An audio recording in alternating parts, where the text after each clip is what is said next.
सबसे अहम और बड़ी ये आ रही है कि अक़वाम मुत्तहिदा की जनरल असम्बली के अंदर उस मसवदे करारदाद को सामने रखा गया था जो दो मुल्कों की तरफ से तैयार कर दी गई थी और उसे भारी अक्सरियत से कामयाब हो गया है, भारी अक्सरियत से उसे मंजूर कर दिया गया है। अक़वाम मुत्तहिदा जनरल असम्बली के अंदर फ्रांस यानी सऊदी अरब और फ्रांस की तरफ से मुश्तरका न्यूयॉर्क डिक्लेरेशन सामने रखा गया जो फ़लस्तीन के हवाले से था, जिस पर तकरीबन 182 मुल्कों ने मोहर तस्दीक की और 10 इसकी मुखालफत में भी रहे, लेकिन इजराइल और अमेरिका ने इसकी भरपूर मुखालफत की है। और ये बड़ी खबर इस वक्त हम आपके सामने रख रहे हैं कि करारदाद के अंदर बाज़ाब्ता तौर पर फ़लस्तीनी रियासत के क़याम की राह को हमवार करना था। 1967 जो बॉर्डर स्टेट के हवाले से एक मसवदा तहरीर किया गया था उसको आगे बढ़ाया गया है और डिक्लेरेशन इस करारदाद के अंदर हमास को डिसआर्म होने के लिए कह दिया गया है और तमाम जो यरगमाली हमास के पास है उन्हें वापस छोड़ने की भी वकालत और बात यहाँ से कही गई है। फ्रांस सऊदी अरब मुश्तरका तौर पर 22 सितंबर को दोबारा मिलेंगे। यूएन समिट जो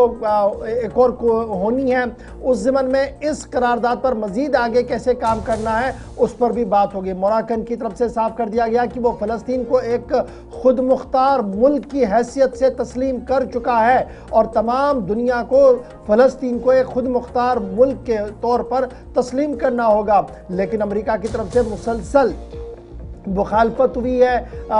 फ़लस्तीनी रियासत के हवाले से और ये बड़ी अहम बात है कि अक़वाम मुत्तहिदा के जनरल असम्बली ने उस करारदाद को मंजूर किया है जो सऊदी फ्रांस की तरफ से सामने रखी गई थी, जिसको कहा गया था कि न्यूयॉर्क डिक्लेरेशन है ये, और इसके हक़ में 142 वोट पड़े हैं, 10 इसकी मुखालफत में पड़े हैं, 12 वोट वो थे जिन्होंने वोटिंग में हिस्सा ही नहीं लिया है। और इस करारदाद के अंदर 2 रियासतियों का हल, 2 स्टेट सोल्यूशन जो है जिसमें इजरायली रियासत भी है, फ़लस्तीनी रियासत भी है, इस कॉन्फ्लिक्ट को कैसे ख़त्म किया जाए उस ज़मन में आगे बढ़ने की कोशिश की गई। लेकिन बड़ी बात ये कि अरब लीग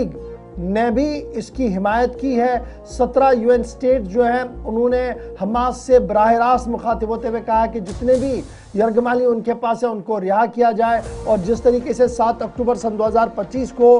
24 के दौरान हमला हुआ था उस हमले को इंसानी सोच और ख़तरनाक हमला करार दिया गया था। तो फिलहाल